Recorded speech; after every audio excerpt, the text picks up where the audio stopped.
Hola, ¿se escucha bien? Bueno, buenas tardes a todos.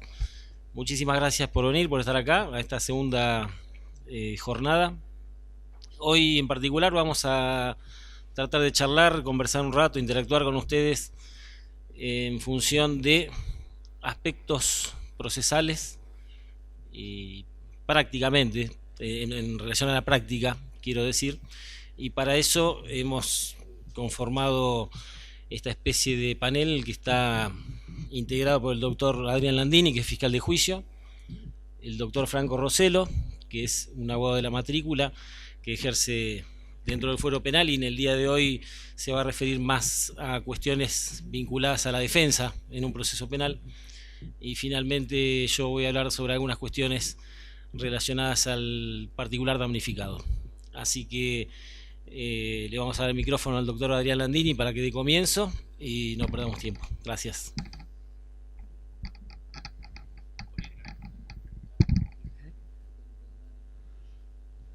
Bueno, buenas tardes a todos. Como dijo el doctor Fusco, yo soy fiscal de la OFIG número 6, ya desde hace años dedicado más exclusivamente a la parte de juicio. Y hoy más que nada queremos que sea algo práctico, que se saque dentro de lo que podamos nosotros responderles, se saquen dudas y más o menos exponer lo que es el día a día de un proceso penal. Si bien más relacionado con el tema que estamos tratando de cuestiones de accidentes de tránsito, causas de lesiones, homicidios culposos y la responsabilidad penal, es el día a día de cómo va pasando un proceso desde la etapa de instrucción hasta poder llegar a una etapa de juicio y sus consecuentes recursos. Me dan la palabra primero a mí porque todos sabemos que el proceso empieza y el primero que toma intervención es el fiscal. Y la fiscalía tiene distintas formas de iniciar o incluso hasta concluir una causa, evaluando la responsabilidad penal en un hecho de lesiones o homicidio culposo. Una vez llegada la causa a la fiscalía, se evalúa la prueba existente, teniendo en cuenta la gravedad de los hechos, si son lesiones, la gravedad de las lesiones. Todos saben que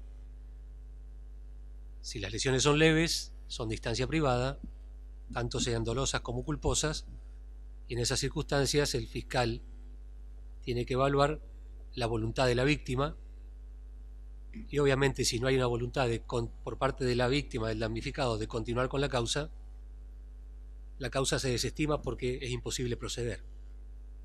Eso establecido por el artículo 290 del Código de Procedimiento. Y hay circunstancias en que,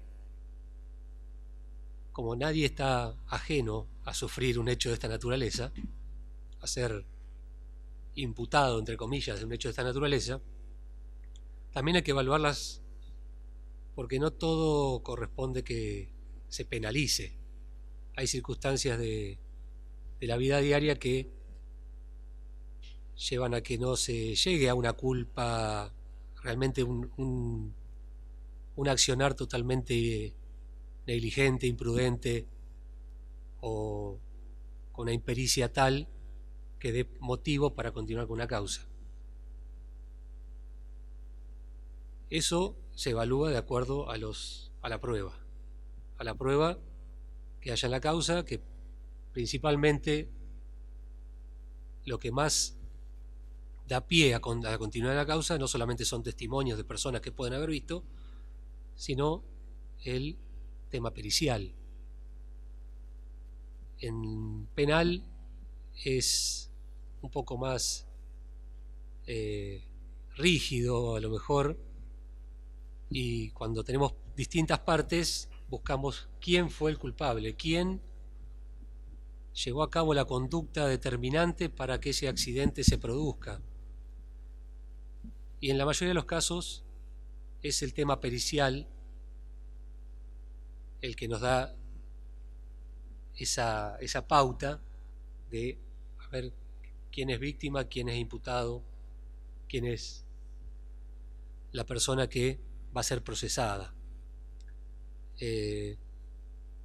Para eso, obviamente, se evalúa todo un relevamiento de la causa, que es lo que el fiscal de instrucción tiene que hacer con las personas que intervienen, policía científica, peritos, que daría pie luego a decir, esta persona es la culpable, llamarlo a recibir una declaración del artículo 308, la vieja indagatoria, y que luego dé pie a una posible elevación a juicio,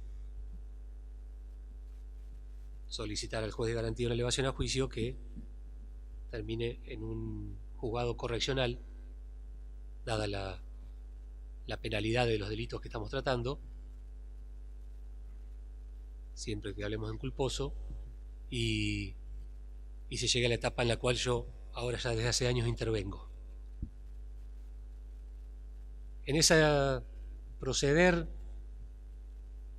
hay distintas partes, por eso hoy estamos acá tres partes, que hay una que siempre está, no como defensor particular, muchas veces como defensor, pero siempre está la defensa ante esa persona imputada de esa culpabilidad, porque siempre acá estamos hablando de culpa, no de dolo, obviamente, si no estaríamos hablando de otro delito.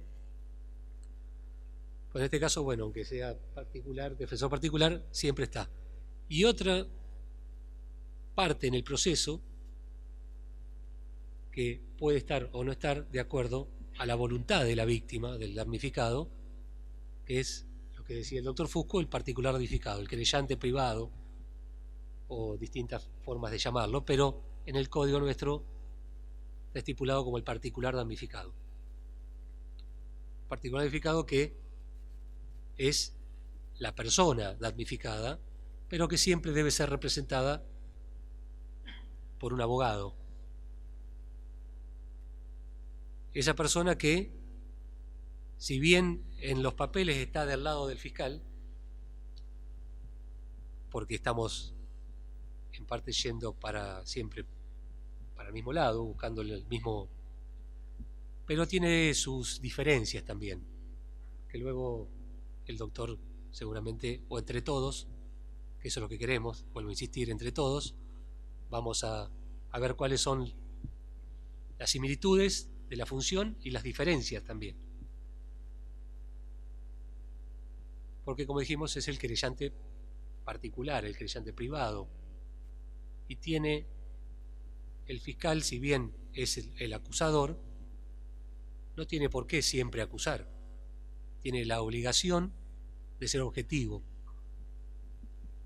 Y hay circunstancias que, una vez llegado a juicio, obviamente pueden diferir en la voluntad por parte del fiscal de acuerdo a las pruebas que tiene, de continuar o no con esa acusación, o que pueden diferir, como dice, de la voluntad del particular damnificado, quien puede actuar incluso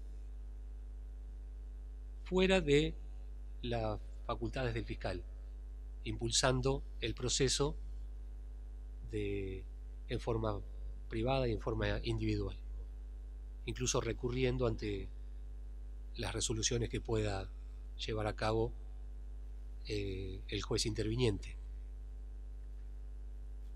Y también a lo que yo llamo algunas incongruencias o lagunas, creo, de la ley,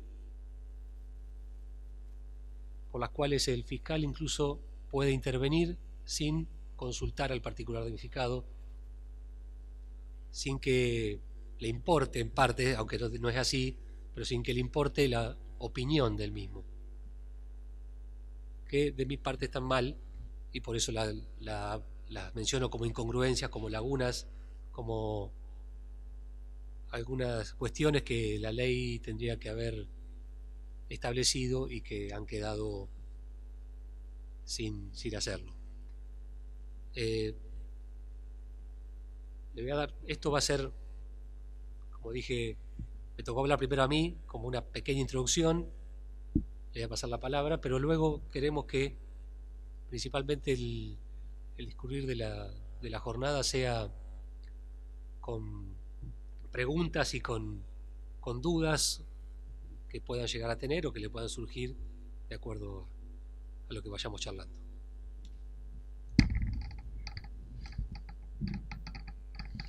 Bueno, buenas tardes a todos. Como dijo Ariel y Adrián, la idea es que sea eminentemente práctico, es decir, no venir a hablar de teoría ni de que es un proceso, sino dar un poco, en función de la experiencia que tenemos en los roles que hoy nos asignaron, un poco transmitir esas experiencias y hacer un intercambio con ustedes. Así que cualquier interrupción es bienvenida. Lo que voy a dar es un pequeño panorama de las cuestiones por ahí más prácticas procesales en relación a los accidentes de tránsito, que son la fuente, por lo menos el tema de convocatoria de hoy, ¿no? Creo que es importante resaltar que quizás desde el punto de vista del defensor de una persona imputada por un hecho negligente, ¿no? Por sea lesiones culposas o homicidio culposas, los diferentes ámbitos de responsabilidad, es decir, que por ahí aquí la relación con el proceso civil, que es un tema también de estas conferencias, es un poco quizás independiente, más allá de que una condena penal cierra la discusión en el ámbito civil. Lo cierto es que muchas veces la suerte del proceso penal del imputado no condiciona el proceso civil. O sea, es esa pequeña aclaración.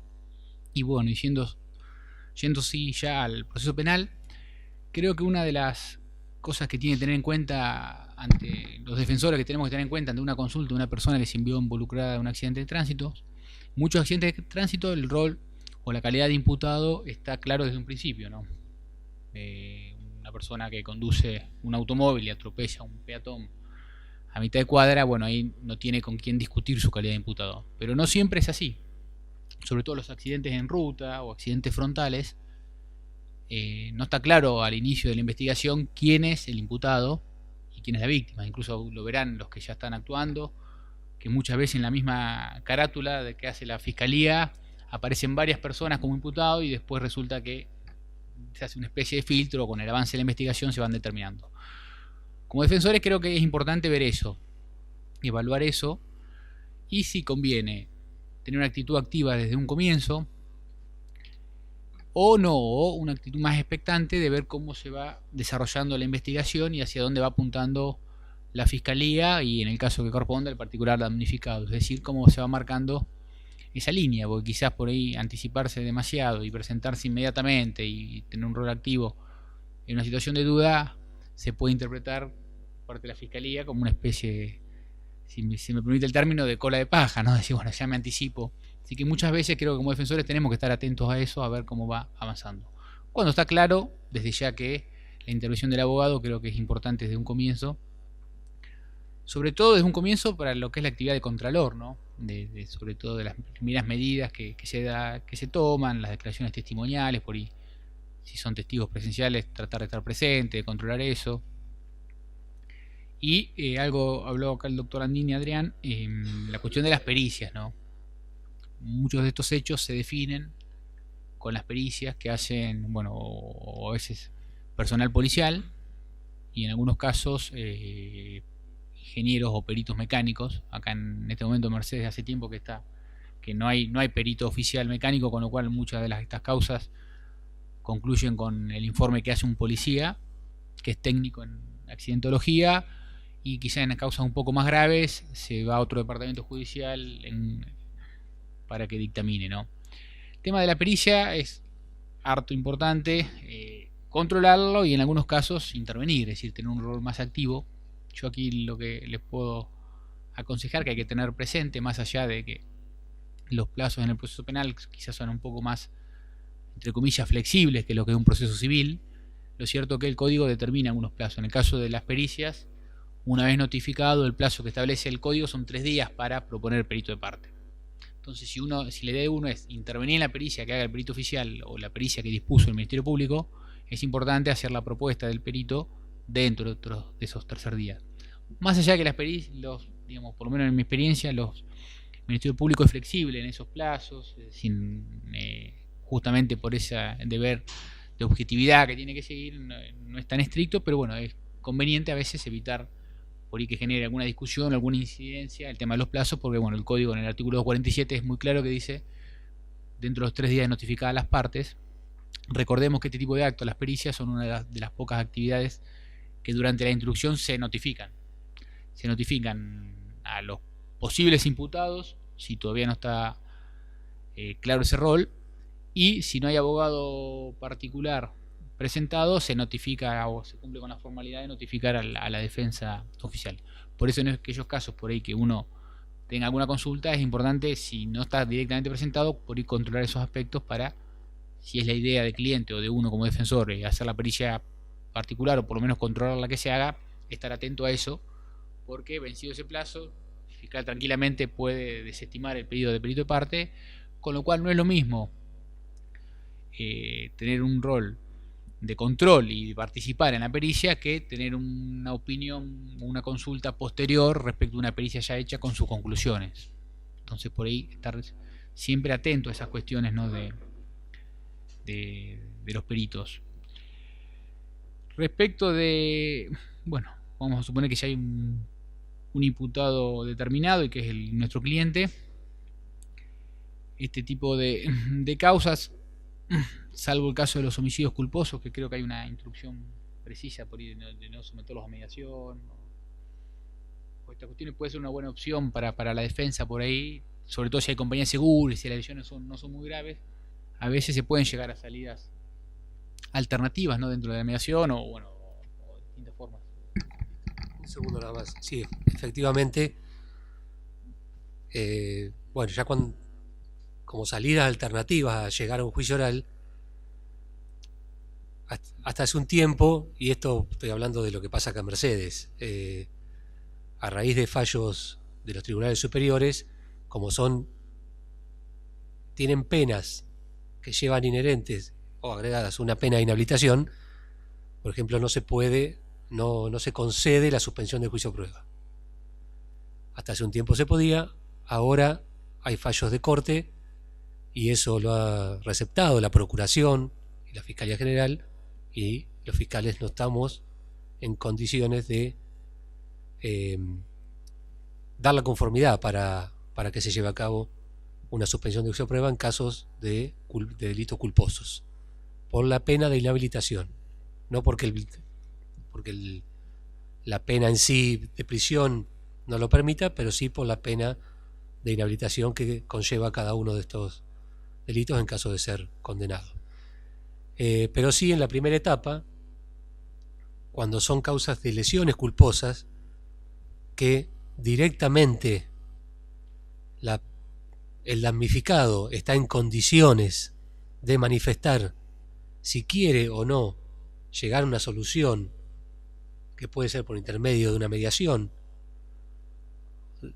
no como suspensión de juicio a prueba, pero sí una mediación, entonces, donde ya se trata con la persona misma damnificada una reparación del daño que ha sufrido, es en esos casos en los que se puede llegar a una salida anterior a que continúe la causa a juicio. Hay disposiciones, efectivamente, en los casos de homicidios culposos, y hay política criminal y resoluciones también del superior nuestro, en mi caso de la Fiscalía, de no hacerlo en los casos de homicidio culposo, porque justamente no es directamente la persona damnificada la que está dando el ok para llegar a esa mediación, y en derecho penal no estamos, generalmente cuando hay un arreglo de esta naturaleza, una solución de esta naturaleza, estamos hablando de cuestiones económicas, y el derecho penal en principio no trata las cuestiones económicas. Entonces hay política criminal y resoluciones del superior que nos impiden llegar a una solución anticipada, como mediación. Muchas veces nosotros utilizamos, habrán sentido, la ORAC, que es el organismo dependiente de la Fiscalía para llegar a soluciones alternativas, acuerdos entre las partes, generalmente se hacen por intermedio de la misma. Pero bueno, no se está llevando a cabo en delitos de homicidio culposo. Sí se puede llegar a cabo en lesiones. Sí, doctor.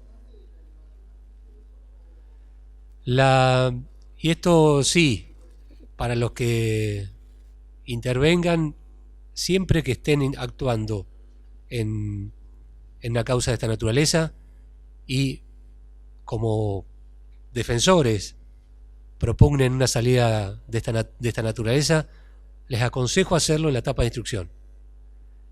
También hay resoluciones de Fiscalía General en cuanto a que una vez tiene que ser una salida temprana, por lo cual no se está llevando a cabo, se deniega si es solicitada ya en la etapa de juicio. Una vez pasado a la etapa de juicio, las salidas son un juicio oral y público o un juicio abreviado. Por eso, para el que esté interviniendo y quiera plantear una cuestión de esta naturaleza, el consejo es hacerlo en la etapa de instrucción. E incluso hasta se puede hacer, no es necesario de que se le haya recibido la declaración del artículo 308, porque esto no significa, ese acuerdo no significa que uno esté reconociendo una imputación. Es solamente una salida temprana para evitar que continúe el proceso penal. No, por eso yo la mencioné, por ahí la idea de esta charla quizás es dividir un poco las etapas del proceso. Yo estoy hablando ahora en la instrucción, por eso lo mencioné, que en los delitos culposos, por lo que ya dijo Adrián, el tema de la suspensión del juicio a prueba, que últimamente ya está cerrado, entonces el único camino como defensores por ahí es el tema de plantear la conciliación, o la mediación penal o la conciliación, porque también, es decir, como rige en esto, no sé, es muy formal, también se pueden, a veces con negociaciones directas entre víctima y victimario, es decir, en ese aspecto la fiscalía en general es flexible, siempre que sea un acuerdo razonable. Y digo acuerdo porque, como también mencionó Adrián, muchas veces el interés de la víctima, sobre todo en lesiones, económico en general, entonces a veces con acuerdos económicos o a veces con pedidos de perdón de parte de si por eso no es un hecho muy grave, de parte del imputado, a veces uno consigue que cerrar la investigación sin llegar inclusive a veces sin llegar al artículo de la declaración indagatoria, ¿no? o del 308. Es una salida interesante en este tipo de procesos. Vuelvo a repetir, lesiones, porque me constan que en homicidios y por el dato objetivo de que la víctima no está más, no se realiza, ¿no? Entonces eso es un buen aspecto a veces a tener en cuenta en causas de no mucha gravedad.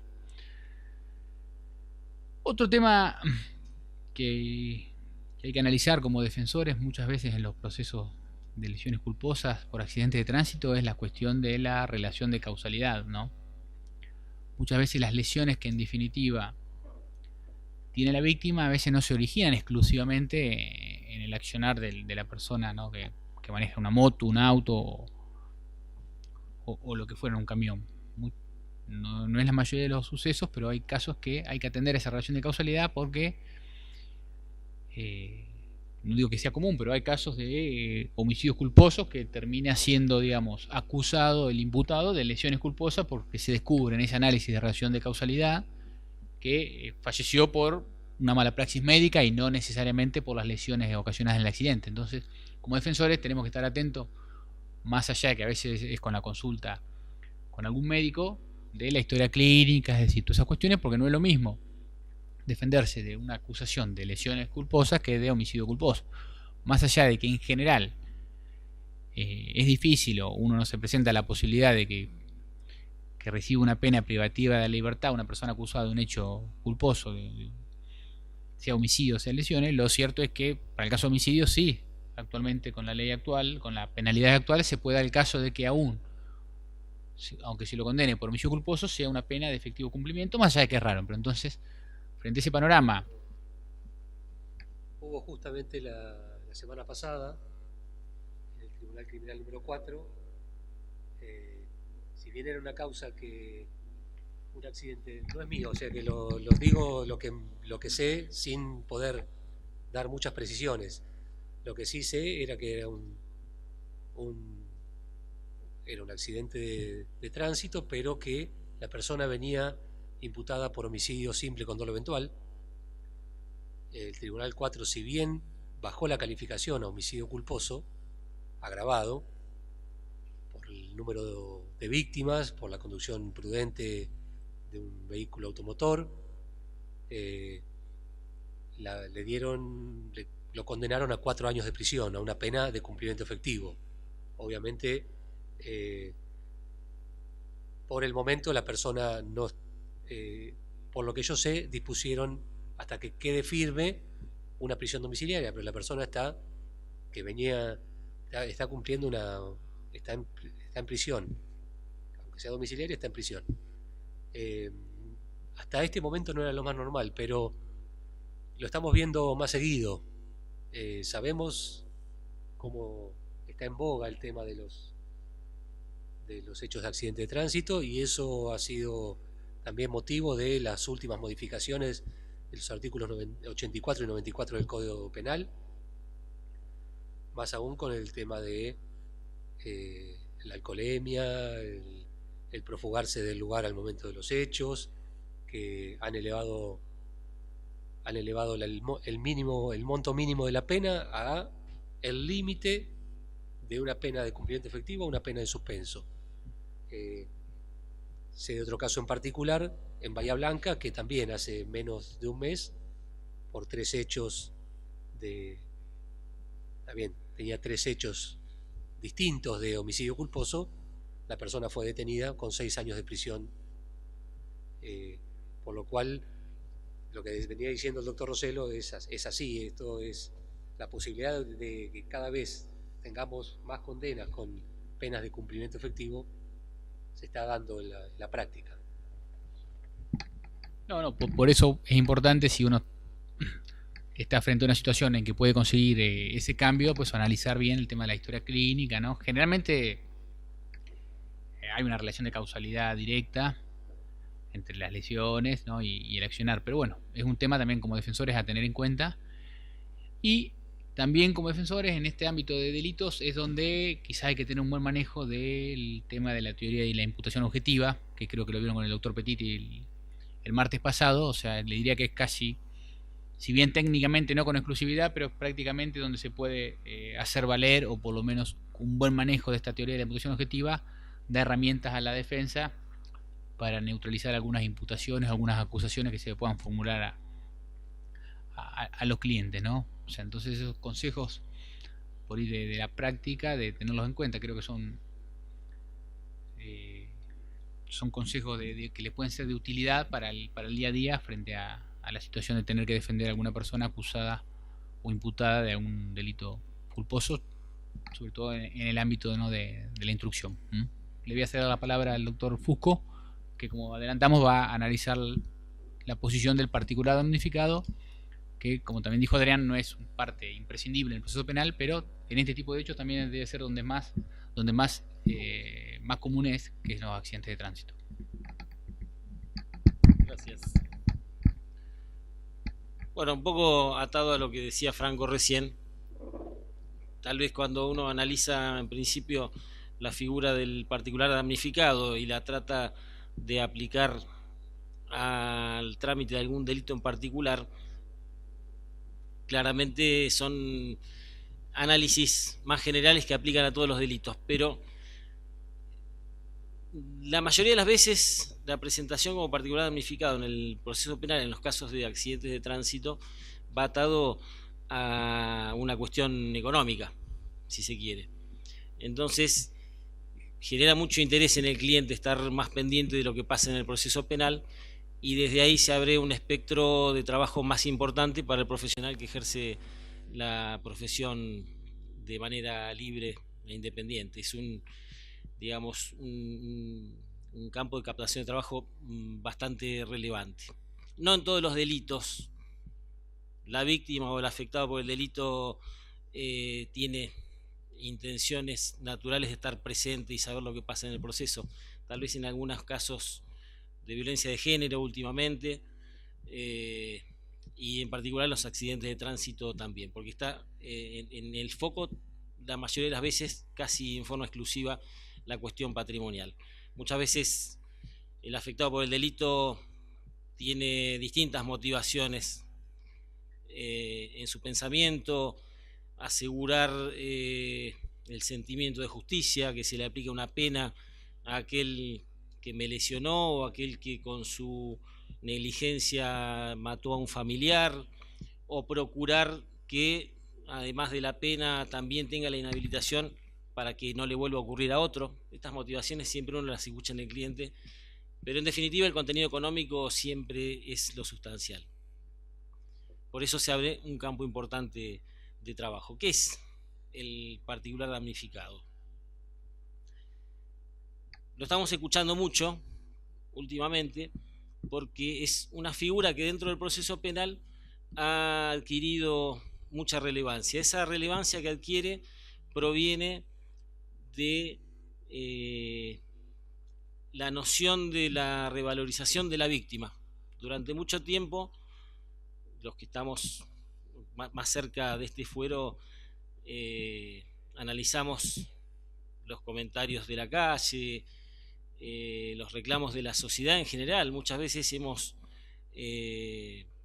escuchado como un cuestionamiento: ¿cuántos derechos tiene el imputado dentro de un proceso penal? Bueno, se ha venido dando un fenómeno con el tiempo en el cual los derechos de la víctima se tratan de equiparar o equilibrar de algún modo, y ese fenómeno no se produce por sí mismo, sino que ha tenido primero un desarrollo importante jurisprudencial y también normativo.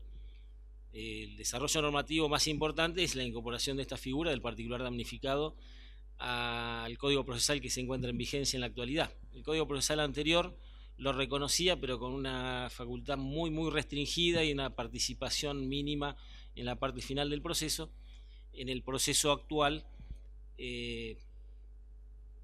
cuando entró en vigencia el nuevo código, tenía algunas facultades, y con el tiempo fue adquiriendo más y más hasta llegar al día de hoy, donde tiene facultades incluso acusatorias, ¿sí? Es una herramienta muy útil, la del particular damnificado.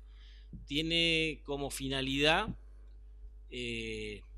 cooperar con la ilustración del proceso, con la búsqueda de esclarecimiento de la verdad. Muchas veces, como decía el doctor Landini hace unos momentos, lo razonable sería que prácticamente trabajen en equipo con un mismo objetivo.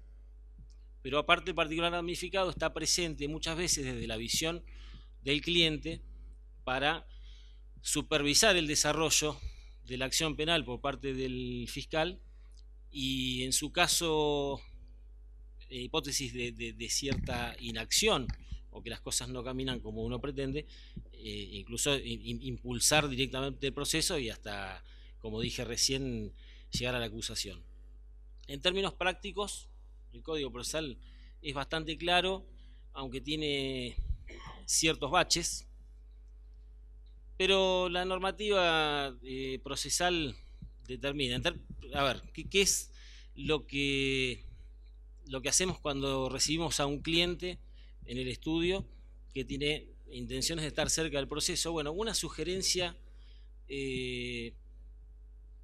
acorde a la necesidad del cliente es que se presente como particular damnificado. ¿Quién se puede presentar como particular damnificado? Esto lo podemos explicar o no, es más teórico, pero es quien se siente ofendido por un delito.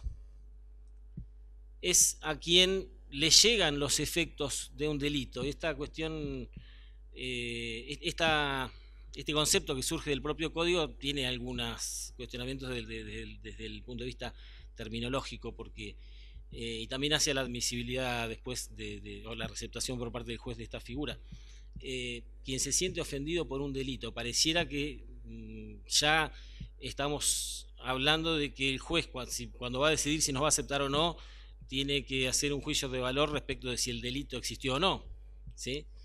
Pero esto que ha tenido también cierto desarrollo jurisprudencial fue aclarado por la Corte en un fallo que decía que es particular damnificado el que lo sería si el delito se hubiera cometido en forma en que es presentado como tema de investigación. Es decir, el primer análisis que hace el juez para saber si acepta a una persona o no es en potencial, no se requiere de ninguna certeza particular. Pareciera que un evento constituye un delito, me llegan los efectos y le pido al juez. Ahora, ¿de qué manera le pido al juez que me tenga por presentado como particular damnificado? Esa es la forma, ¿sí?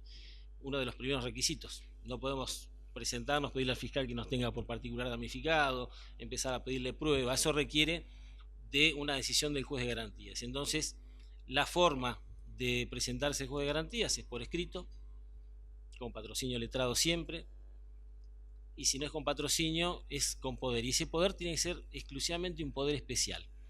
Si el expediente ya está iniciado, obviamente vamos a tener todos los datos para insertar en el poder especial y que no quede lugar a dudas para qué está otorgando poder. Si todavía no existe una causa penal y es que vamos incluso a formular una denuncia y constituirnos como particular damnificado, o la denuncia todavía no está, digamos, está en la instancia en que aún no llegó a la fiscalía o no tiene número de IPP o lo que fuera, basta con consignar en ese poder especial las cuestiones más que identifican concretamente cuál es el hecho, fecha, el tipo de delito, quién podría ser el imputado. Con estos datos consignados en el poder especial son suficientes para poder intervenir en el proceso penal. Y después, sí. Es muy importante porque en algunas cosas es un poco más flexible que en el proceso civil. Los jueces de garantía con esa exigencia son muy, por la redundancia, exigentes. Es decir, muchas veces el cliente no trae el poder que le hizo al abogado que va a hacer la función civil, el poder para hacer la función civil, y dice para presentarse el accidente de tránsito. Sí. Individualizados no se lo van a admitir. O sea, los jueces, por lo menos acá en este departamento judicial, son muy estrictos. Por eso hay que tratar de individualizarlo. No, y en general diría que es casi una cuestión uniforme en toda la provincia. Si no está perfectamente individualizado, no es posible tomar intervención. El juez no lo va a aceptar. Y después los requisitos formales de presentación, además, demostrarla, si no es propiamente la víctima o es alguno de los familiares, acreditar el vínculo con esa persona y los requisitos básicos de cualquier presentación: bono, anticipo previsional, y en este caso se paga la sobretasa de justicia, y ni se les ocurra ir a un juzgado de garantías de Mercedes sin pagar la sobretasa de justicia, porque les miran el comprobante de pago hasta el último ítem, y si no está tasa y sobretasa, sí, la tasa y la sobretasa, o sea, la sobretasa es la que te controlas más. Sí, eso lo entiendo. Tal cual. Elaborada esa presentación donde le explicamos sucintamente al juez por qué queremos ser particular damnificado, qué vinculación tenemos con el delito, el cumplimiento de los recaudos formales, el juez de garantías tiene que dictar una resolución fundada en la cual decide si acepta o no a esa víctima o particular ofendido con esa figura, y en el caso de que el juez lo rechace, esa es la primera opción que quien pretende ser constituido como particular damnificado tiene la opción de recurrir y que la Cámara revea esa decisión. Muchas veces nos encontramos, sobre todo en las cuestiones de delitos culposos, y cuando hay algún evento donde por ahí hay delitos recíprocos, los jueces son propensos me refiero a qué caso, donde una persona que quiere presentarse como particular damnificado también en el mismo hecho podría ser imputado, y muchas veces los jueces rechazan esa presentación por prematura, hasta tanto el accionar del fiscal avance de manera tal que permita saber si va a ser imputado o si en definitiva es realmente la víctima y va a seguir en el proceso después en ese rol. Es importante saber el momento en el cual el particular damnificado se puede presentar en el proceso, siempre circunscribiendo, ¿no?, a lo que estamos conversando, que es la etapa de la instrucción, ¿sí? La etapa del juicio oral para el particular damnificado es un poquito, es distinta, con menos pasos procesales, si se quiere, pero es importante saber hasta cuándo uno se puede presentar como particular damnificado, o también muchas veces no solo parte del asesoramiento inicial, sino también tiene mucho que ver con en qué momento al cliente se le despierta el interés de venir a presentarse en el proceso como particular damnificado. Y en ese punto el Código Procesal también tiene, no digo un bache, pero sí una redacción que puede dar lugar a dudas. El Código dice que la presentación como particular damnificado frente al juez de garantía se puede dar hasta la oportunidad prevista en el artículo 336. 336 es lo que nosotros conocemos como la elevación a juicio, pero ese 336 tiene dos momentos. Uno de los momentos es cuando el juez cuando el juez ordena correr traslado de las conclusiones del fiscal a la defensa. Y otro momento que también transcurre dentro de la misma norma, dentro de ese mismo 336, es el plazo de los 15 días que el defensor tiene para evacuar el requerimiento de elevación a juicio, ¿sí? No son uniformes las soluciones. La sugerencia esencial es tomar como referencia la posibilidad más restrictiva, que es aquella la oportunidad en la que el juez decide correr traslado. Y en apoyo de... Sí, te escucho.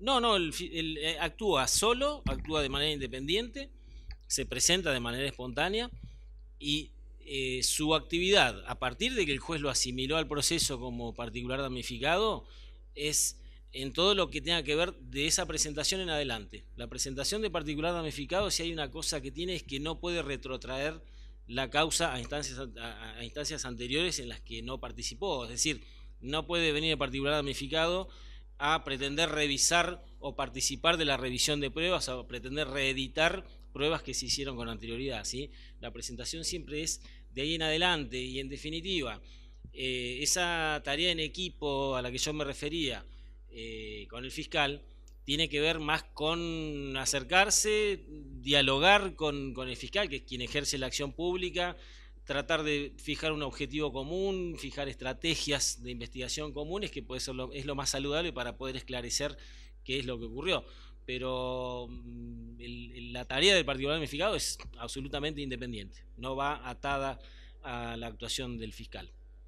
Como les decía recién, desde mi punto de vista, el momento propicio para presentarse y evitar...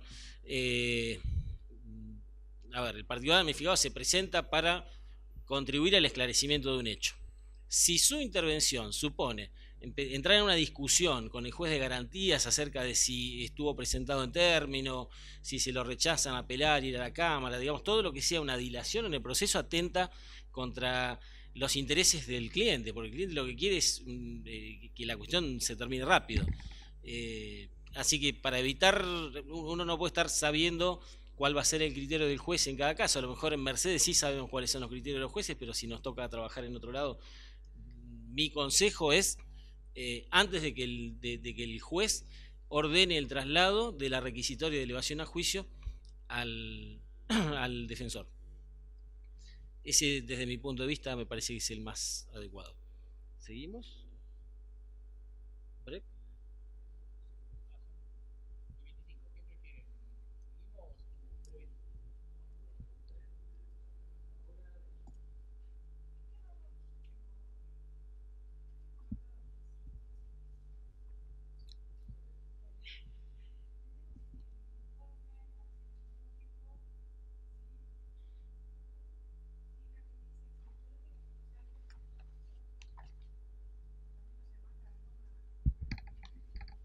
Sí, pero bueno.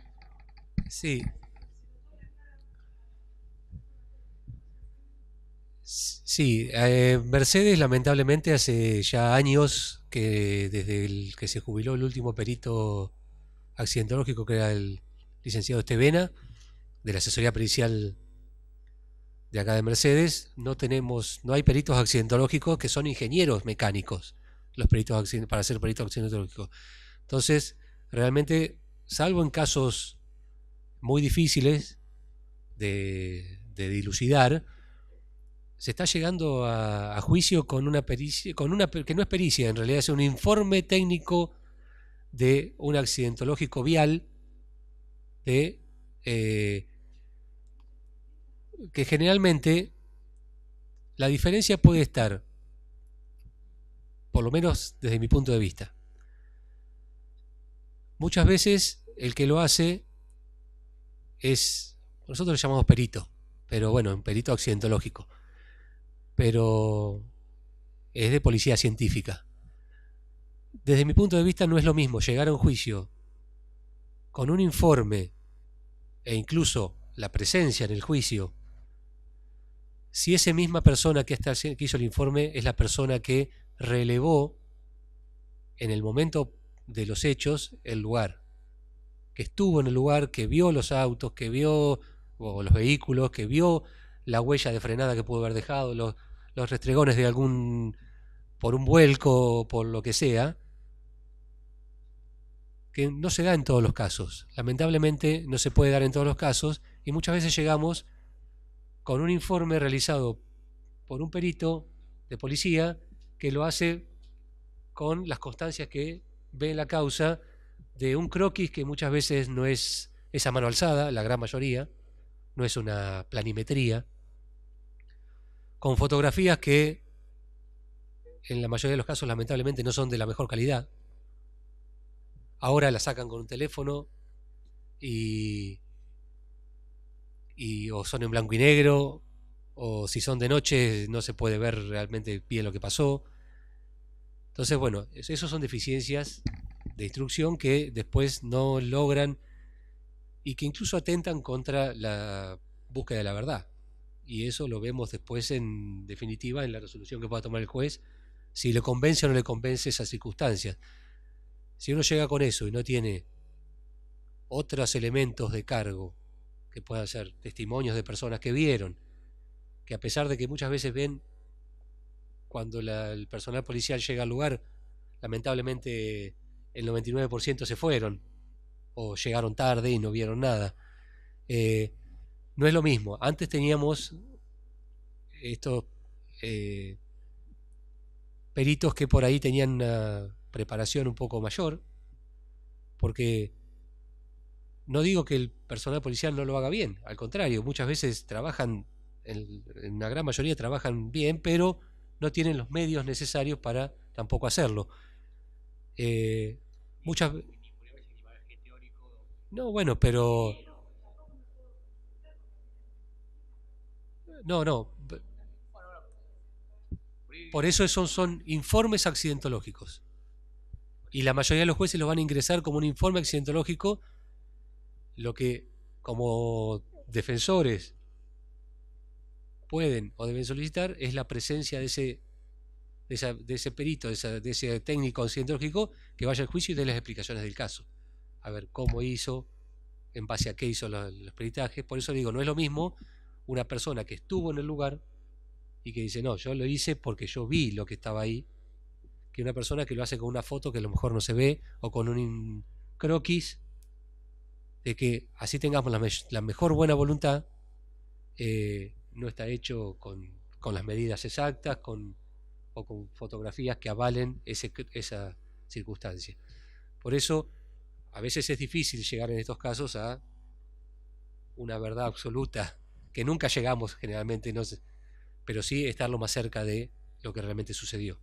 Hay casos que son muy claros y contundentes, pero hay casos que no, y ahí es donde podemos llegar a la circunstancia de que el juez realmente tenga dudas, y todos sabemos que ante la duda el juez tiene la obligación de absolver.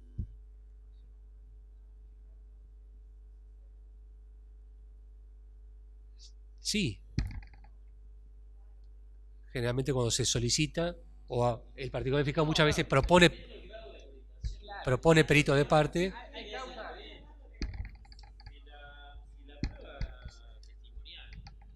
Resulta suficiente para determinar la mecánica del hecho,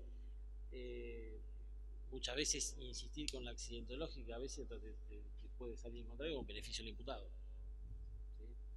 caso de la llegada a la encrucijada, si no está determinado, todos sabemos que, bueno,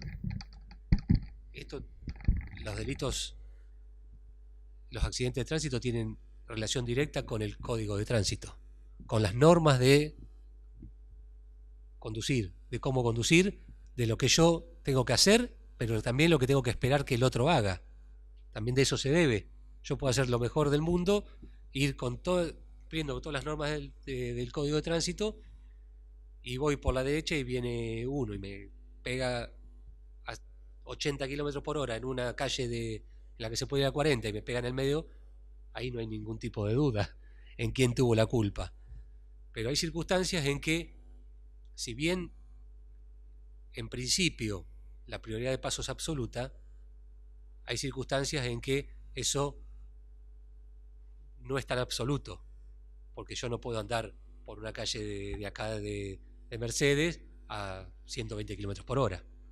Yo puedo tener la mejor voluntad de querer llegar a la encrucijada y frenar, pero si el otro, aunque tenga la prioridad de paso, viene a una velocidad totalmente excesiva y incumpliendo todas las normas, no hago nada con la prioridad de paso solo. Entonces, son circunstancias que se evalúan caso por caso, que no son flexibles, no es tan rígido, que no todo 2 más 2 es 4. Pero bueno, en causas, como decía no sé si fue Ariel, o en que la cuestión es más dudosa, ahí sí, por ahí conviene tanto para todos, porque yo como fiscal, como digo, no tengo la obligación de que sí o sí, porque soy fiscal, tengo que acusar. Tengo que llegar a la verdad. Yo tengo la obligación de ser objetivo y de llegar a la verdad. Y si tengo que hacer prueba, porque también es una obligación del fiscal, no puedo yo decir, tengo esta prueba y me la guardo porque no me conviene. No, no es así. Yo tengo la obligación de poner todas las cartas sobre la mesa, sean en beneficio de quien sean. La objetividad es no poder ocultar prueba. Entonces yo tengo que buscar con una pericia, con los testimonios, con lo que sea, de llegar a la verdad de lo que sucedió. Por eso es función también del fiscal, en un juicio, ya estamos yendo un poco, pero solamente lo hago con mención, si la prueba me dice que esa persona no es, está el artículo 368 infine, que me obliga a mí, en el deber de objetividad que tengo, de desistir de la acusación. En esas circunstancias, por eso decía, el particular edificado puede estar en desacuerdo. Un poco respondiendo, creo que a la pregunta inicial del tema de la valoración, por supuesto que a lo mejor, digamos, para un juez, pero eso quizás más para la etapa de juicio, o en instrucción, como rige la informalidad, es decir, como defensor, no sé si es el momento oportuno para cuestionar si es informe, si es pericia. Sí, es cierto que a los fines probatorios, por ir a una etapa de juicio, el valor probatorio que se le puede dar justamente por la formación, salvo algunos casos excepcionales, pero en general por ahí un juez va a atender más a un dictamen de un ingeniero hecho con la formalidad de pericia que a un informe accidentológico, pero es caso por caso, es decir, hay casos que a lo mejor ameritan realizarla y otros que no. O sea, por el solo hecho de ser informe no lo descartan, ni mucho menos, y la mayoría, como dijo el doctor Landini, la mayoría de las causas llegan con el informe hoy en día, salvo algunas puntuales. Se le da el valor, no porque sea un técnico que es policía va a ser malo, al contrario. Pero a veces se le da el valor prácticamente de pericia, pero tiene que estar avalado por las circunstancias de cómo llegó a esos resultados. Obviamente que acá hay muchos casos en que no hay testigos. Llegamos a un juicio sin testigos. Por ejemplo, homicidio culposo. Tengo 2 vehículos, conductor de un vehículo, conductor de otro. No tengo acompañante, no tengo personas que hayan visto. Ahí la prueba pericial es todo. Es todo. La prueba pericial se basa en si hay huellas de frenada, en la cantidad y calidad de los daños que tuvieron los vehículos, porque muchas veces la velocidad de un vehículo los peritos lo sacan justamente por los daños que tuvieron ambos vehículos, y ahí pueden determinar las huellas de frenada, si hubo frenada, si no hubo frenada, la distancia del frenado. También es importante, por eso al principio, cuando un buen relevamiento, un buen informe mecánico de los vehículos, no solamente fotografías que avalen los daños, sino un buen informe mecánico. Eso lamentablemente tampoco muchas veces se ve, y eso es lo que da pie a que el perito pueda decir, no, este vehículo venía aproximadamente a tal velocidad y este vehículo venía a tal otra. Muchas veces llegamos y el choque es justamente frontal, y sabemos que una circunstancia de una llegada a la encrucijada, depende de la velocidad, se cambia en milésimas de segundo. Todo depende también. Yo puedo llegar junto y frenar, pero también puedo llegar junto y acelerar. Y el impacto a lo mejor lo tengo atrás, pero eso no significa que no tenga la culpa porque tenga el impacto atrás. Entonces, muchas veces yo digo, es más difícil dilucidar una causa de un homicidio, una lesión culposa, que un homicidio doloso, que un abuso sexual. A veces prefiero tener, yo en juicio, un abuso sexual, un homicidio es mucho más fácil para trabajarlo que llegar a una certeza normalmente por un delito culposo. Bueno, lo que pasa es que el delito culposo, precisamente lo que hay que demostrar es la culpa, hay que mostrar cuestiones subjetivas. Y la referencia siempre es que la carga de la prueba la tiene la acusación, es el fiscal, y en su caso, si no lo logra, el particular damnificado, ofreciendo prueba el que tiene que tender a esa demostración. ¿Sí? Por ahí la figura del defensor va a ser un poco más cómoda en la medida que va observando que el desarrollo de la prueba no le arroja al fiscal certezas sobre esa negligencia que uno está buscando. Y lo que hay que tener en cuenta es que en la medida que el proceso va avanzando, el fiscal tiene que ir tomando decisiones en base a las pruebas que va obteniendo. Primero si va a llamar al imputado al 308, después si va a requerir a juicio, si va a requerir alguna medida de coerción. Y el particular damnificado está permanentemente observando ese desarrollo de la prueba, y en la hipótesis de que la propia acción del fiscal no lo consigue, tratar de suplir. Ahí está el trabajo en equipo. Si el fiscal no está advirtiendo cuál es el elemento de prueba que tiene que producir para llegar a demostrar esa negligencia o esa culpa, y bueno, del trabajo en equipo, de la charla conjunta, de la generación de ideas para producir prueba, surge esa actividad procesal que va a llegar al resultado. En este tipo de delitos es importante, si el fiscal no se convence de la negligencia, de la culpa, de ese elemento que es necesario para la demostración del delito, es uno de los pocos casos donde el particular damnificado no tiene mucho para hacer. Si al fiscal no lo convence y no quiere llamar a la declaración del 308 al imputado, el particular damnificado no puede hacer nada más que intentar algún artilugio vinculado a una recusación del fiscal, por ejemplo, sería la única posibilidad. Pero si el fiscal no se convence, entonces la colaboración del particular damnificado es en esta etapa de instrucción, en observar el desarrollo de la prueba y proponer esas diligencias que sean útiles para esclarecer el hecho. No siempre que el particular damnificado ofrece o le propone una prueba, el fiscal la va a producir, porque si el fiscal no coincide en la perspectiva, puede no ordenarla, tiene que hacerlo de manera fundada, y en ese caso se va a producir el mismo sistema o la misma posibilidad que tiene el imputado cuando hace las conclusiones, o sea, formula el requerimiento de elevación a juicio en la oportunidad del 334. Si rechazó medidas de prueba o del imputado o del particular damnificado, tiene que informar el cierre del sumario, y en esa hipótesis el particular damnificado va a tener la posibilidad de requerirle al fiscal general que revise la razonabilidad de esa medida de prueba, y ahí tiene una segunda oportunidad. Esto es si el fiscal avanzó, requirió. En el primer caso, si Ariel,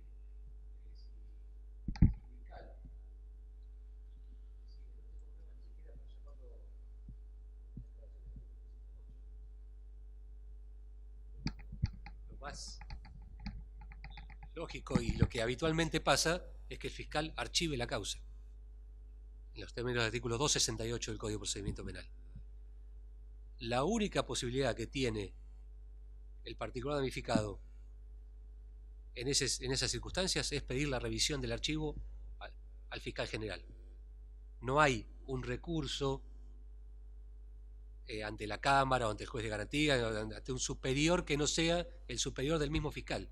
Entonces lo único que puede hacer es pedir la revisión de ese archivo. Si ese archivo, una vez que interviene el fiscal general, es confirmado por el fiscal general, no tiene ningún otro recurso. Puede pasar, como pasa, no la mayoría de las veces, pero en muchas circunstancias, que el fiscal general dice: no, fiscal, te equivocaste, acá tenés que seguir investigando, el particular verificado te está pidiendo tal y tal medida. Continúa, se reabre esa causa y continúa la investigación. Pero si el fiscal general confirma que la resolución de archivo del fiscal de primera instancia, para llamarlo de una forma, está bien, no hay recurso en contra de eso. Sí. No. Había una pregunta, creo.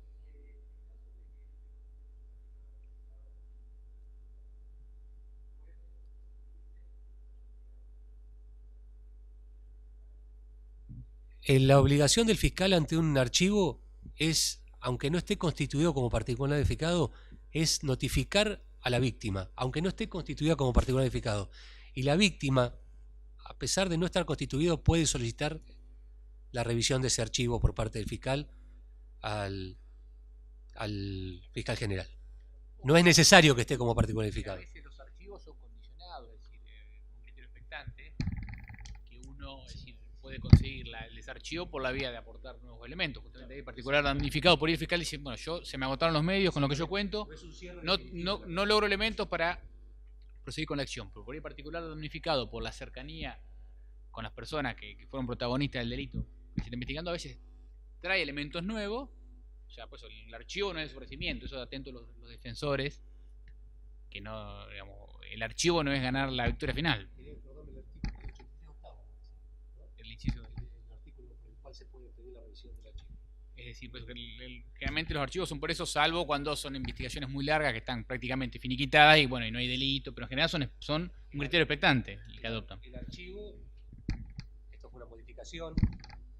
Antes el archivo podía estar años y la causa seguía abierta. Bueno, después se reguló y se impuso en el artículo 323, que es el artículo que trata el sobreseimiento, que pasado, depende el monto de pena del delito, depende de la gravedad del delito, pasado en el artículo séptimo del 323 del Código de Procedimiento Penal, pasado un año en delitos de poca cuantía y correccionales, un año y en los 3 años en los criminales, sí.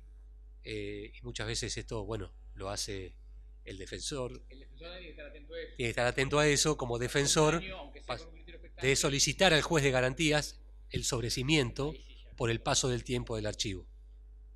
Porque eso tiene que ser por pedido de parte. Porque si no, queda el archivo abierto y con el sobreseimiento que aparezcan nuevas pruebas. El sobreseimiento cierra definitivamente, es un cierre definitivo de la causa. No se puede, eso ya no se puede revisar.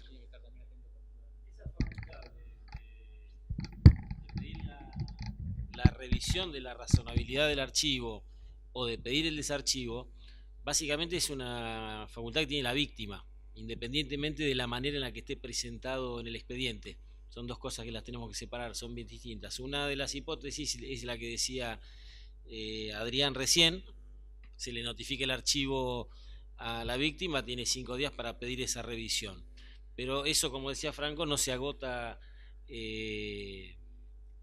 en ese momento, porque en cualquier otra circunstancia, incluso pasado el tiempo, la propia víctima, sin constituirse en particular damnificado, con patrocinio letrado, puede presentarse e informarle al fiscal la aparición de nuevas medidas de prueba que pueden esclarecer el hecho y de esa manera generar el desarchivo. Esto ¿no? ¿No son 5 días de plazo? Es uno de los pocos casos que no hay plazo establecido. El límite de un año. Sí. La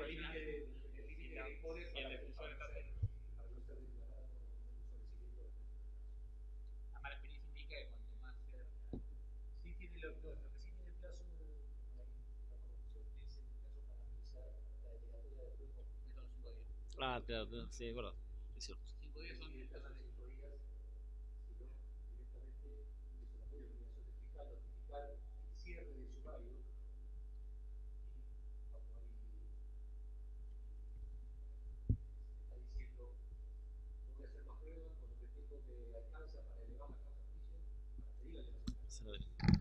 Eso sí, la víctima o el defensor mismo también, porque puede haber prueba pedida por el defensor de descargo, que el fiscal consideró que no era necesaria en la etapa de instrucción hacerlo, y ahí sí tiene 5 días para pedir la revisión de esa denegatoria de prueba por parte del fiscal.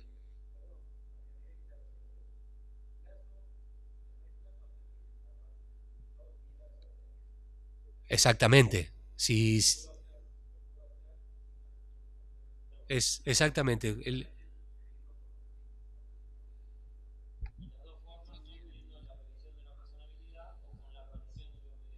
sí, incluso la víctima puede presentarse directamente hasta sin patrocinio en Fiscalía General y pedir la revisión.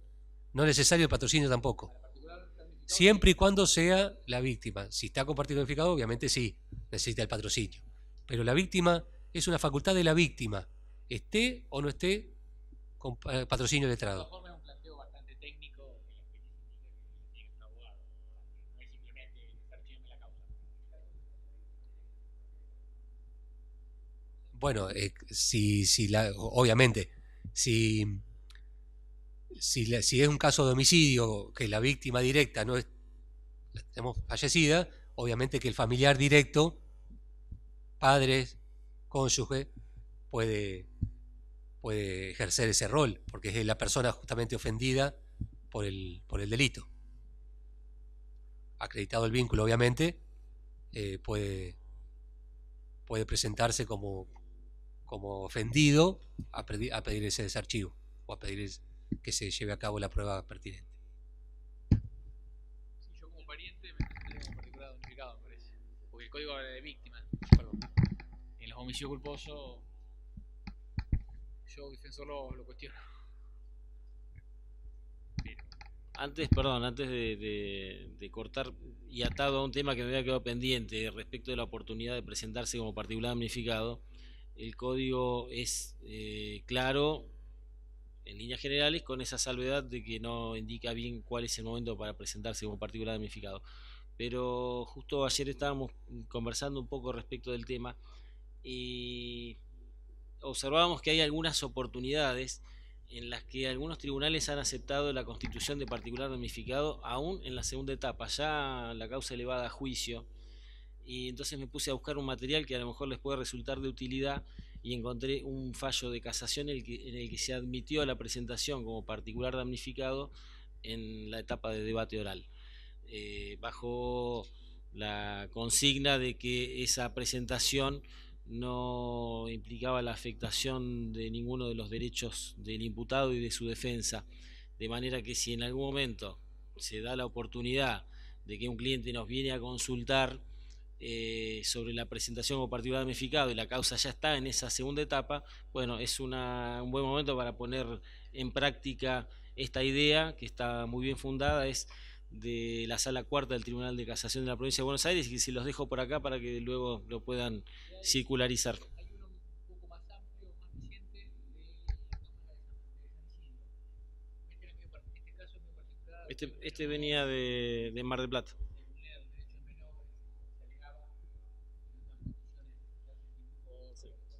Hay uno más reciente que no es un menor, es un caso normal de un cliente cualquiera que se decidió presentarse luego del momento que estipula la ley, y en la Cámara de San Isidro le hizo lugar al planteo.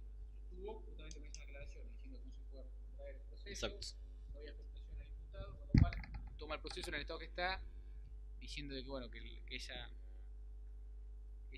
digamos, ese límite del legislador no tenía mucha razonabilidad, mucho sentido de ser en el inter del proceso, ¿no? Ya digo, es de este año, creo. Se publicó en la página de la Corte de Internet. Hacemos el break así. Sí, salvo que haya alguna pregunta ahora que quieran antes del break, si no hacemos unos minutitos para tomar un café y seguimos.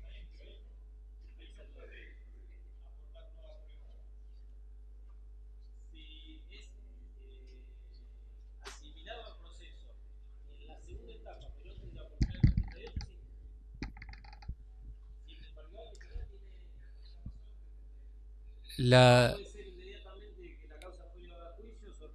última oportunidad para ofrecer prueba es no en el escrito presentado, sino cuando se hace la audiencia. Entonces, justamente lo hablábamos con Ariel y con Franco. Si bien el código, este fue un caso en particular y hasta ahora creo que único, el código establece el plazo del artículo 336, que es la vista del pedido de requisitoria de elevación a juicio por parte del fiscal. Desde mi punto de vista creo que puede hacerse hasta que se presenta el escrito, porque nada, en realidad el código no dice, pero que podría ser realmente ampliado hasta el momento de la oportunidad del 338, ya en la etapa de juicio. Obviamente no se puede retrotraer y cuestionar nada de lo que se hizo anteriormente, pero sí, como particular verificado, ofrecer prueba hasta la audiencia del 338, no el escrito presentado, porque con esto, después de esto vamos al break muy cortito. Una vez en la etapa de juicio, el juzgado lo que hace es darle entrada a la causa, citación a juicio a las partes, 10 días a cada una de las partes, si hay particular verificado, también tanto primero el fiscal, después particular verificado, después el defensor, siempre último el defensor, tiene la última palabra, y tiene conocimiento de lo que ya la parte acusadora ofreció. Y después, ahí, una vez presentado en forma escrita lo que cada uno quiere valerse, la prueba que cada uno va a valerse para el hipotético juicio oral, tiene que fijar una fecha de audiencia, una audiencia, para que las partes oralmente ratifiquen o no ratifiquen o agreguen prueba, y esa es la última oportunidad. Yo creo que no habría ningún impedimento, no está en el código, salvo esto, y sí, en la audiencia del 338 yo puedo ampliar, pero hasta ahí. Hasta la audiencia del 338. La audiencia ante el juez del 338, hasta ahí yo puedo ofrecer la prueba. Ordinario, digamos. Después, bueno, hay alguna válvula de escape, pero son temas puntuales. Después son, generalmente acá, si es luego de esa oportunidad, cualquier tribunal, cualquier juzgado va a decir que la prueba ofrecida luego de ese plazo se va a tener en cuenta para el momento del juicio, en el caso de que en los términos del artículo 363 surja como prueba conducente porque surge de algún testimonio, de alguna pericia que sea necesario una nueva prueba. Si no, la prueba que no se ofreció hasta el 338 no, en principio no puede ofrecerse, no puede tenerse en cuenta, salvo que surja en el debate. Pero por eso yo, de mi parte, si bien el código no lo establece, yo creo que no habría impedimento para que se tenga un particular como la figura particular verificado hasta ese momento, hasta el momento del 338. No, eso fue un caso en particular que todavía hay que ver si los órganos superiores lo avalan. En principio no es lo habitual, es hasta el momento del 336. Si no, después tiene vedada la posibilidad de presentarse. Bueno, hacemos un café y retomamos la etapa de juicio porque ya estamos.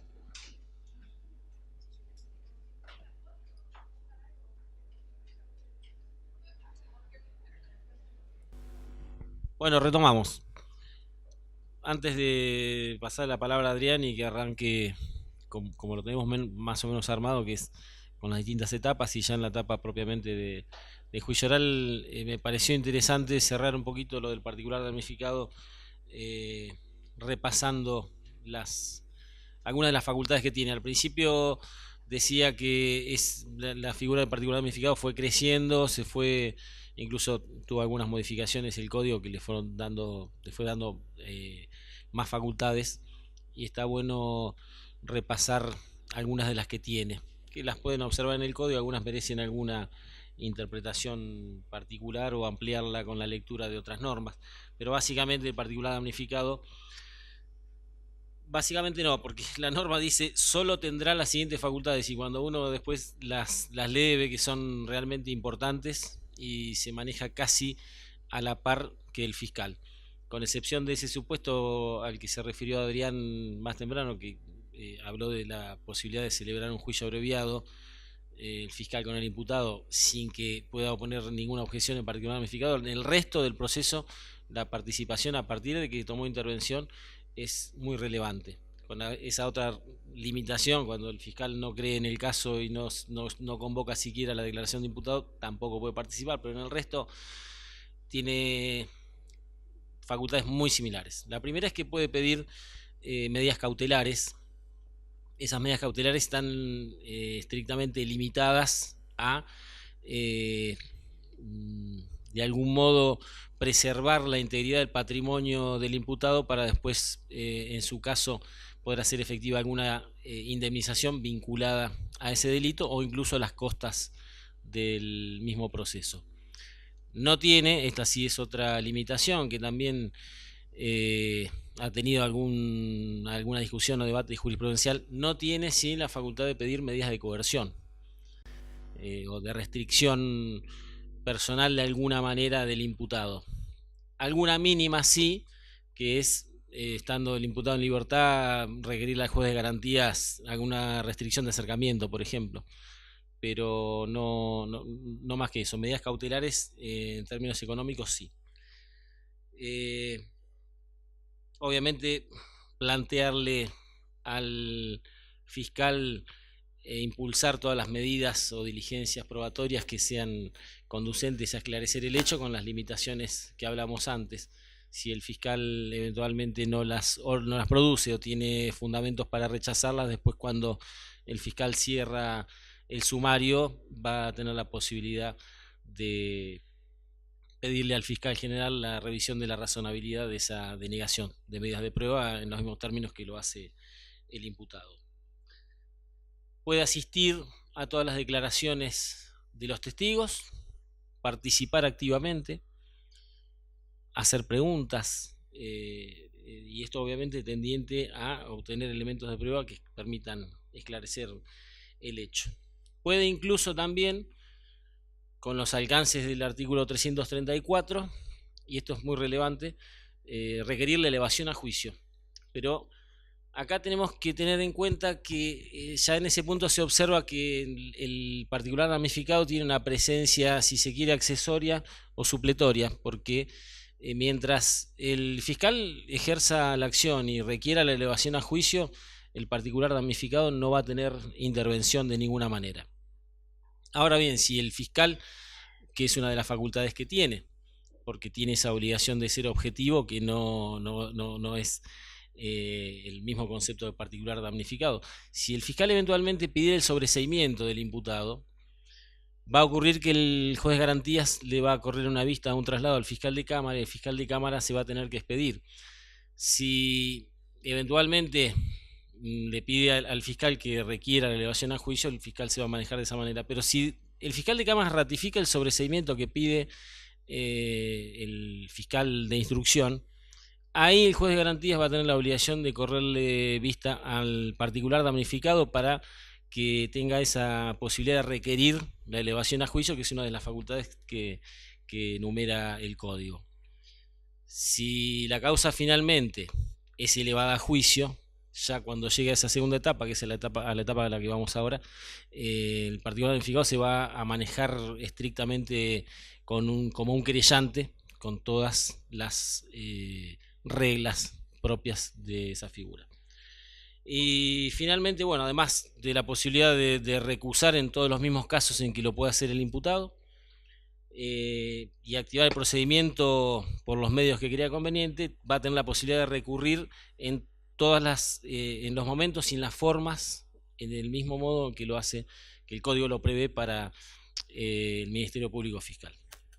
Ahora sí, repasados estos conceptos, pasamos a la etapa de juicio.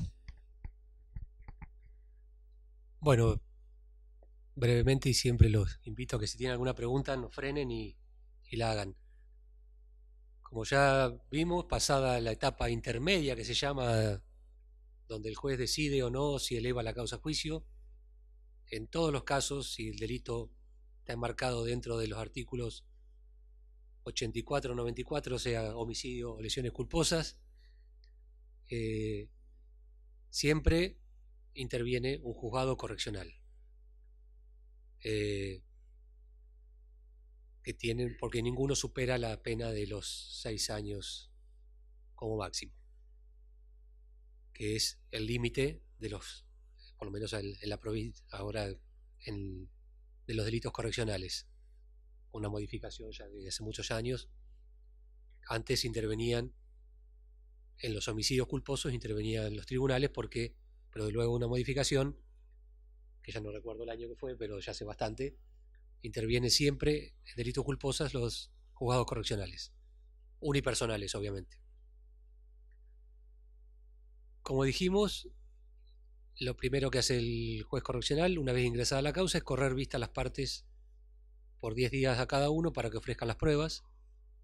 Luego, en esa primera audiencia del artículo 338, lo primero que se hace, y esto es lo más habitual, se utiliza también para ver si hay alguna salida alternativa al juicio oral y público, que es lo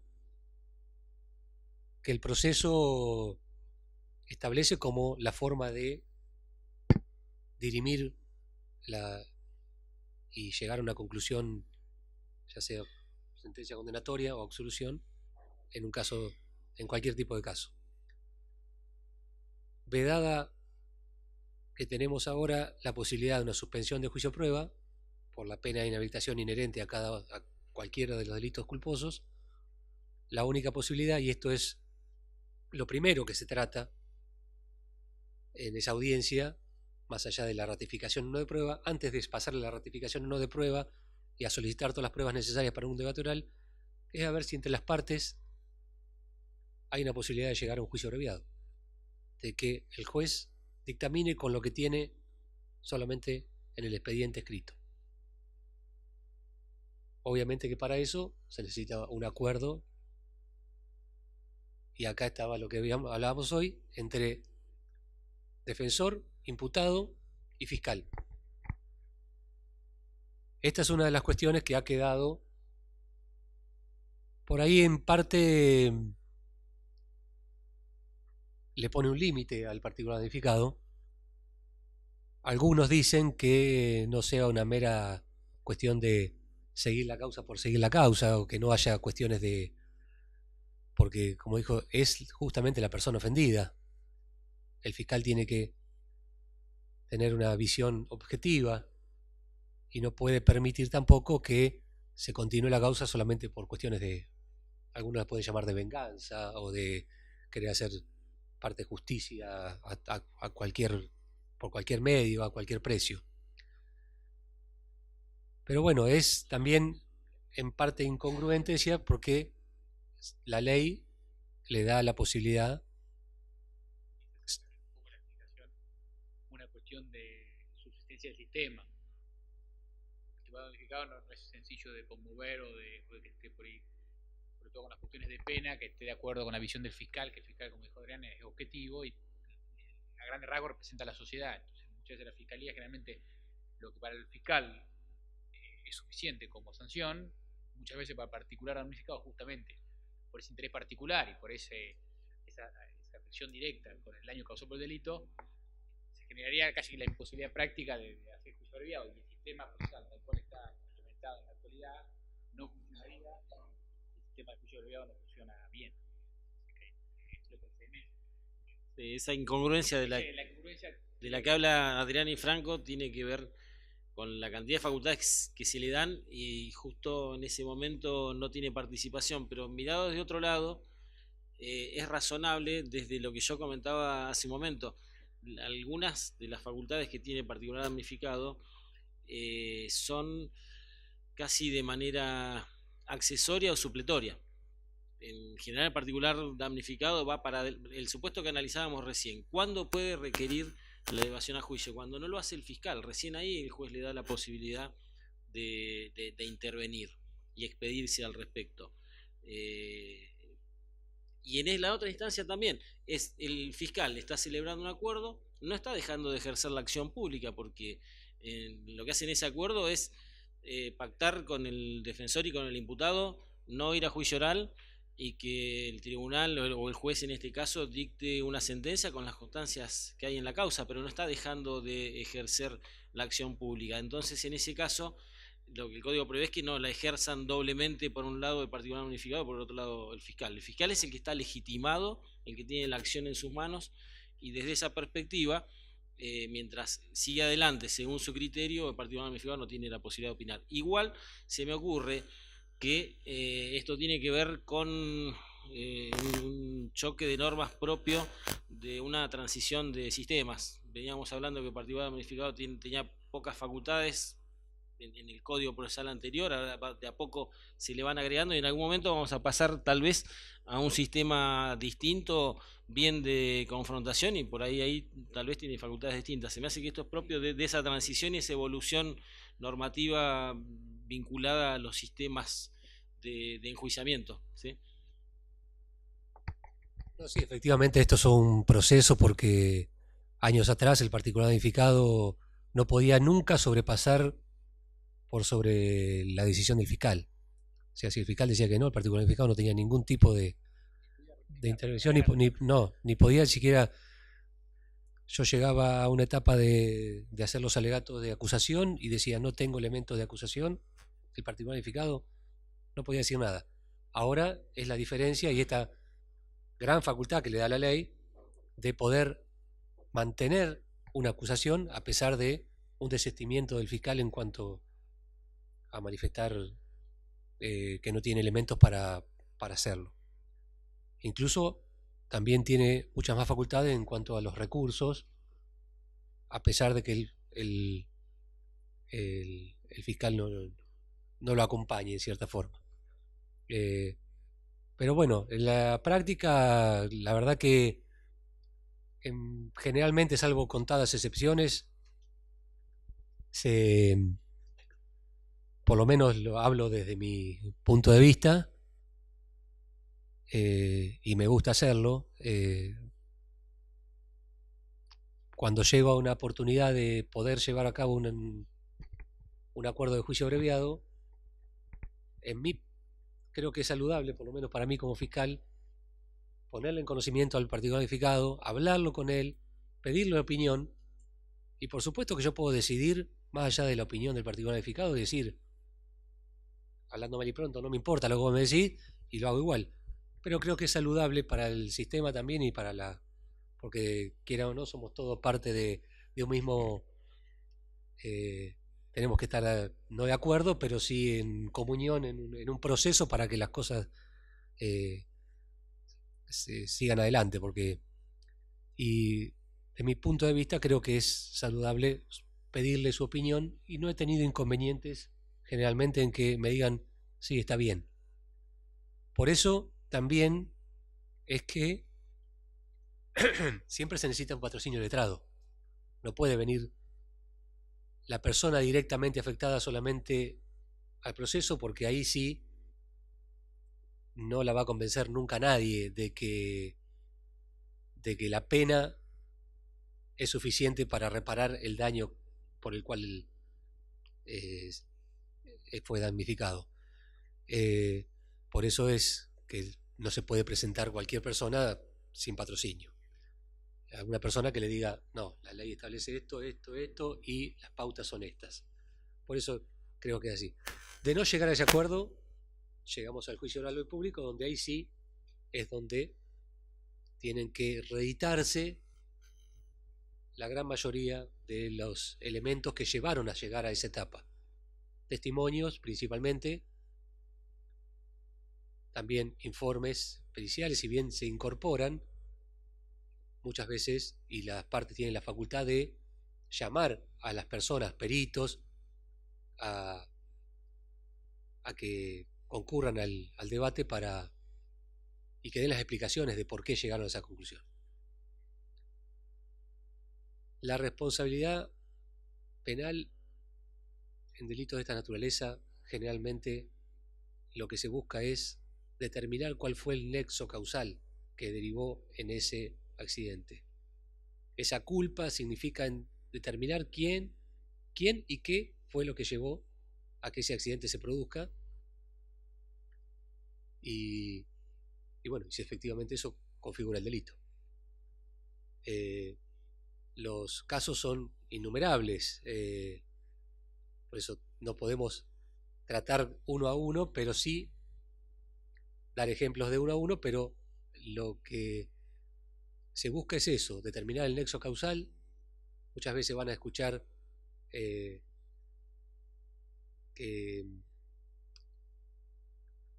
se determinó que fulano es culpable porque violó del deber objetivo de cuidado al realizar la conducta de tratar de, no sé, pasar la avenida sin a una velocidad excesiva a lo que le exigía o sin respetar la prioridad, si bien la prioridad de paso es absoluta para el que va por la derecha, como decíamos hoy, uno depende también por dónde circule, aunque ahora el Código de Tránsito no determina exactamente que la avenida, por ejemplo, para dar un ejemplo, tiene la prioridad. Sabemos que es una vía que tiene una mayor jerarquía. De hecho, el Código de Tránsito establece que en la avenida se puede circular a 20 kilómetros más de velocidad que lo que se circula en la calle normal. Entonces, si yo cruzo una avenida, vengo a una calle normal y cruzo una avenida sin fijarme, porque pensando que evidentemente estoy violando el deber objetivo de cuidado de cómo tengo que manejarme, o lo que el otro espera que yo haga, que es parte de lo que la ley también nos establece, lo que el otro espera que yo normalmente haga bien. Entonces, esos son como los puntos centrales en los delitos culposos de qué fue lo que llevó a que el accidente se produzca, obviamente ligado a las normas de tránsito, quién fue el que violó ese deber de hacer las cosas como correspondía. Y eso es lo que el juez tiene que valorar al momento de decidir si absuelve o condena. Y eso va a estar determinado solamente por las pruebas, llegado al juicio oral, si bien por los informes, por las pericias, pero principalmente cuando se llega a un juicio oral, el juez tiene que determinar por lo que tiene principalmente frente suyo, por la prueba directa que uno le lleva. Muchas veces esto, como les digo, son delitos muy difíciles de probar porque nadie está hablando en general, salvo muy contadas excepciones, que uno sale a la calle con un auto para matar gente. Por eso es difícil de probar, es difícil muchas veces de conseguir prueba. Justamente estábamos hablando en el break de un caso en particular de que la gente no se mete, más aún en estas épocas. La gente, pasado el juicio, encontramos 15 testigos que vieron el hecho. Al momento del juicio no tenemos nadie. Entonces es difícil llegar a veces a una conclusión, y eso es lo que le decía hoy. El juez no puede condenar si no tiene pruebas, o si tiene la mínima duda. La mínima duda exige la absolución. Y esa prueba, yo siempre, bueno, ya estoy medio grande, ya tengo unos cuantos años en esto, y lamentablemente, y pasa siempre, en todo delito, pero en este caso lo que no se hizo en los primeros momentos, después es muy difícil que uno lo vuelva a reeditar. Si yo no encontré testigos del momento, si yo no hice las pruebas periciales en buena forma al momento de que ocurrieron los hechos, eso después es muy difícil de que, pasado el tiempo, y más como estamos ahora con juicios en estos casos que llevan a lo mejor un proceso de 3, 4, 5 años hasta que llegamos a un juicio oral, es muy difícil que podamos reeditar lo que no se hizo en las primeras horas, que son las fundamentales. Yo siempre se lo decía y se lo digo a la gente que trabaja conmigo y al personal policial y a todo el que sea acuda en un caso de esta naturaleza. que muchas veces no le dan importancia. Y un caso de esta naturaleza se tiene que trabajar como si fuese el caso más importante de todos. A veces no hace falta tantos testigos porque la gente no colabora, pero la prueba pericial es lo fundamental. Entonces, en la medida de posible, yo solicitaba que baje sí o sí los peritos al lugar. Muchas veces no se puede. Todos sabemos que no hay peritos.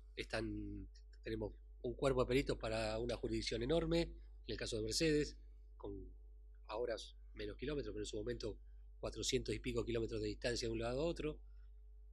Y era imposible. Una buena foto a veces dice más que muchas palabras, pero es difícil llegar a poder hacer todo en todos los hechos. Pero iba a otro punto, porque ahí me fui por las ramas, porque me fui a mi época del comienzo, donde estábamos. Pero lo que no se hace, y esto lo quería marcar lo que decía Ariel hoy, la carga de la prueba la tenemos los fiscales. Es más fácil, si yo no hago las cosas, si no se hicieron las cosas bien al principio, es mucho más fácil para el defensor. Me quedo así de brazos cruzados en un juicio y si el fiscal no me prueba, ya está. Y eso también es muchas veces lo que puede llegar a reclamar el particular edificado, las cosas que nos hicieron en su momento. Y hablando de la función que tenemos, cada uno es en lo que creo que no debemos perder nunca de vista la función del otro. El defensor no por malo va a hacer su trabajo, y el trabajo a veces y esto tiene que ver también en las circunstancias, volviendo un poco a la instrucción, en la posibilidad o no. Generalmente son casos en que el imputado va a dar una versión de los hechos, y eso también tiene que ver con toda la prueba pericial y la prueba de testigos que hay. No quería meterme en tu tema, pero por ahí si quieres. La acusación. Lo que sucede en el juicio. Lo que sucede en el juicio es esto: no vamos a tener más que lo poco que pudimos o mucho que pudimos recabar en la etapa instructoria. Es reeditar, no va a surgir generalmente nada nuevo. Lo único que puede surgir es un testigo que aparezca porque una persona dijo: yo me acuerdo que estaba fulano, y nunca se lo relevó, nunca se le tomó declaración, pero generalmente va a ser con la prueba que estuvo en la instrucción, que se pudo recabar en los primeros momentos. Por ahí la particularidad que vos apuntabas, Adrián, era que en materia culposa la mayoría de las causas no llegan a debate, sino la Fiscalía también hace una selección de casos, principio de oportunidad, a veces la gravedad del hecho, entonces llegan por ahí pocos procesos a la instancia de juicio. Homicidio culposo o causas de lesiones culposas, pero que tienen atrás accidentes graves, ¿no? Picadas o accidentes de cierta repercusión. Lo que sí es cierto, a diferencia de lo que sucede en la mayoría de los delitos, es que los defensores normalmente aconsejamos en estos delitos, digamos, de índole culposa, que dé una versión el imputado. Muchas veces en los delitos comunes, no sé, pero la gran mayoría no declaran o no dan otra versión. Acá generalmente uno tiene una versión que generalmente va a ser exculpatoria, va a justificar porque iba fuerte, porque iba despacio, o va a negar la hipótesis del fiscal: yo iba despacio, el que venía fuerte era el otro, en fin. Entonces ahí creo que un poco el comentario de Adrián apuntaba a eso, es que tiene que tratar también de destruir otra versión que da el imputado, y respecto de hecho que, como dicen, muchas veces no hay testigos presenciales, y las conclusiones se tienen que sacar de las consecuencias, de los daños. Entonces vos, si tenés, en los casos del homicidio culposo, la de la víctima no la vas a tener por obvias razones. Los supervivientes en los accidentes graves habitualmente no se acuerdan nada, hay una amnesia de tiempo anterior, en general, por lo menos en mi experiencia. Adrián tiene más experiencia, sí. Pero suele suceder eso, es decir, o más que sobrevivieron al accidente no se acuerdan nada, se acuerdan de la estación de servicio, que tomaron un café 20 minutos antes, pero no se acuerdan del impacto, con lo cual, o testigos o la versión del imputado. eso. Es lo habitual. No sé si algunos conozco acá por ahí, han tenido alguna experiencia en particular, pero generalmente no se llega al debate oral y público. Son muy pocos los casos en que se llega al debate oral y público, principalmente por estas circunstancias. Hay casos que son claros y que habitualmente el defensor mismo busca cerrar la causa antes, con un juicio abreviado, en el caso que sea contundente la prueba. Y si no, bueno, pero son muy poquitos los casos en que se llega al debate oral y público. Generalmente porque, bueno, o porque no hay prueba, igualmente es una postura a veces común, por lo menos en este departamento judicial, que se remite a la causa de debate para que se dilucide en un debate oral y público, y no hay un cierre anterior, aunque haya un pedido de sobreseimiento, sino que es muy cuestionado por la defensa la postura de la mayoría de los jueces de garantía de si no hay una certeza negativa de que los hechos ocurrieron de esa forma, se lleva a debate oral. Y obviamente que una persona que se cree inocente no va a firmar una condena casi segura si no lo tiene, si no tiene la convicción de que efectivamente me equivoqué. Pero el tema es la dificultad de probar este tipo de delitos, cuando no tenemos testigos o cuando la prueba pericial es dudosa, por lo menos en su contundencia. No sé si alguno... Ariel, ¿querés...? Dos temas del particular damnificado. Para el particular damnificado, la segunda etapa del proceso tiene una actuación similar a la del resto. La segunda etapa, cuando la causa ya está elevada a juicio, llega en este caso al juzgado correccional, hay muy poquitos pasos procesales. Es la etapa en la que un juez finalmente va a decir si una persona si existió un delito y si una persona es culpable o es inocente, y si es culpable, cuál es la pena que le corresponde. Previo a eso, cuando está la causa elevada a juicio, hay 2 o 3 pasos procesales. A veces los juicios orales se fijan para un tiempo muy largo y a veces pareciera que la causa no tiene trabajo. La verdad es que no tiene mucho para hacer. Lo primero que se notifica a todas las partes es la radicación en el juzgado correccional. Las partes tienen un plazo para manifestar si tienen alguna causal de recusación respecto de ese juez. También en la misma citación a juicio, el particular damnificado en este caso tiene que informarle mediante un escrito al juez cuáles son las pruebas que va a utilizar en el juicio oral. ¿Y por qué tiene que hacer esto? Si la prueba ya se produjo en la instrucción, ya tenemos una causa, ya sabemos de qué se trata. Esto es porque el proceso penal está establecido en nuestra provincia para una definición en un debate oral. Entonces, si vamos al debate oral a repetir todo lo que dice la investigación penal preparatoria, estamos haciendo prácticamente teatro leído. Entonces, en esa oportunidad, el artículo 338, cuando le decimos al juez qué pruebas vamos a utilizar, le estamos diciendo qué es lo que vamos a reeditar o reproducir en el juicio oral. Eso es común a las 3 partes. Lo va a hacer primero el fiscal, después el particular damnificado, después lo va a hacer el defensor. Y finalmente se va a fijar una fecha de juicio oral para que pase esto que decía recién, que un juez diga si hay un delito y si hay un culpable y cuál es la pena. Sí, te escucho.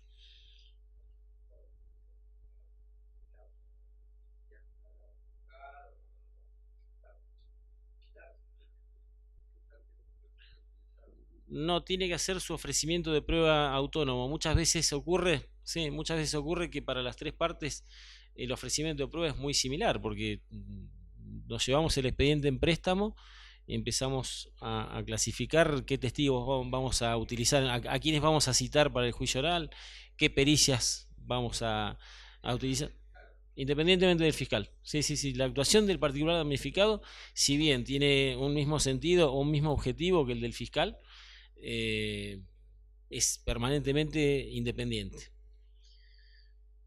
Y termino con 2 facultades que tiene el particular damnificado en esta segunda etapa. La primera es que si al momento de alegar al fiscal no lo convenció o entendió que no le alcanza la prueba para acusar, no pasa nunca en Mercedes. Los fiscales, esa posibilidad pareciera que no está, pero estamos hablando desde la teoría. Bueno, no me tocó ninguna todavía. El particular damnificado tiene la posibilidad de acusar, de pedir, de hacer en su alegato, pedir una condena. Y la otra facultad que tiene, que guarda relación con las facultades recursivas de las que hablé un rato antes, tiene la posibilidad de recurrir una eventual sentencia absolutoria del imputado. Bueno, hasta acá la participación del particular damnificado y en general abrimos un espacio para que pregunten, se saquen todas las dudas. Así se trata la defensa en este aparato judicial. Sí. Se lo ignoro, pero la última palabra tiene el defensor. Siempre. No, bueno, un poco desde la visión de la defensa, ¿no? Que alguna mención hizo Adrián. La realidad es que en Mercedes, por lo menos que es donde más experiencia uno tiene, el sobreseimiento al pedido de elevación a juicio del fiscal es muy raro. Tiene un criterio bastante particular, no restrictivo de la certeza negativa, y como el sobreseimiento cierra irrevocablemente el proceso, los jueces en general, los jueces de garantía dicen, bueno, tengo alguna mínima duda, que se eleve a juicio, se discute en una etapa de juicio y después se verá. Claro, hasta la sentencia, el principio de duda al revés. En caso de duda te meto preso, comisión preventiva, en caso de duda te elevo la causa a juicio. Solamente la duda juega a favor en la sentencia, pero bueno. Entonces la verdad que a veces no tiene mucho sentido desde el punto de vista de la estrategia generar oposiciones por oposiciones, mismas sabiendo que la causa se va a elevar, porque muchas veces uno marca como defensor algunos defectos de la investigación, que lo único que sirve es para que el fiscal, cuando ofrezca la prueba en el momento del juicio, va a leer ese artículo, tiene razón, acá estoy flojo de prueba, voy a reforzar este aspecto, voy a reforzar este otro. Entonces, cuando salvo en aquellos casos que uno ve que fue un pedido infundado o que se tiene fe, en general, por lo menos en mi experiencia, no conviene hacer una oposición, salvo que la estrategia sea otra de ganar tiempo para algo, pero en general, si no, no conviene.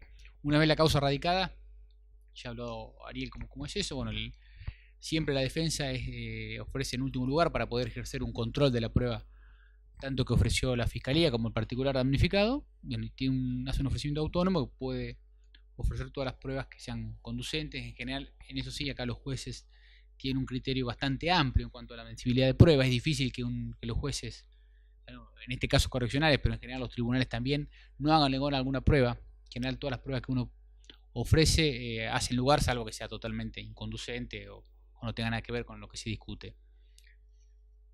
La primera, o digamos la única alternativa que va a venir seguramente de la Fiscalía va a ser la proposición de clausurar la causa o terminar la causa a través de las normas del juicio abreviado.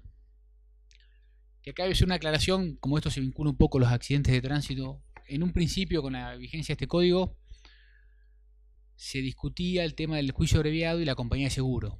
A veces las compañías de seguro entendían que el juicio abreviado era reconocimiento de responsabilidad y con ese argumento no querían cubrir el siniestro en la fase civil.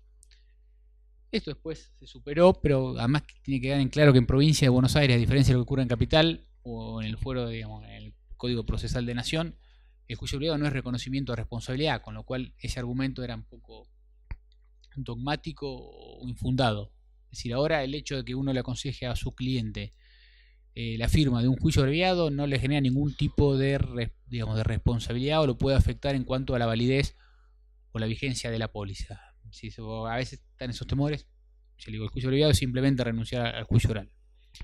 Pero el juicio abreviado no es una condena segura, ni mucho menos. Acá en provincia de Buenos Aires, vuelvo a repetir, no suele suceder, pero hay casos que sí, que la estrategia del defensor es abreviar apostando una absolución, porque ve que la causa, como digo, en caso de duda se eleva la causa a juicio. Pero para condenar, esa duda, como dijimos recién, juega a favor. Y el juez que va a tener que resolver un acuerdo de las partes para abreviar, va a tener que dictar sentencia, es decir, va a tener que tener la certeza positiva de que el hecho sucedió y que el imputado es el autor. Y a veces las instrucciones, justamente por esto que habló Adrián, ¿no?, de las dificultades, de la falta de medios, a veces la poca importancia que le da la policía, y el paso del tiempo, a veces son defectuosas las instrucciones. Y hay casos hasta en cuestiones fundamentales, hasta dónde fue el hecho. Hay casos que se han llegado a instancias de juicio sin saber en qué esquina fue, porque no se describió, a veces por omisiones. Bueno, muchas veces el defensor tiene que evaluar esa posibilidad de el juicio abreviado como una estrategia de absolución. No es lo común, no es lo corriente, pero se ven.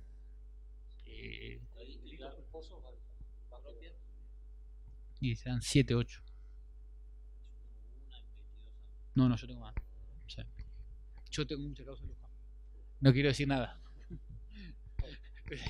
Instrucciones de Luján. No, pero bueno, no es lo común, pero suele suceder y a veces hay que analizarlo, ¿no?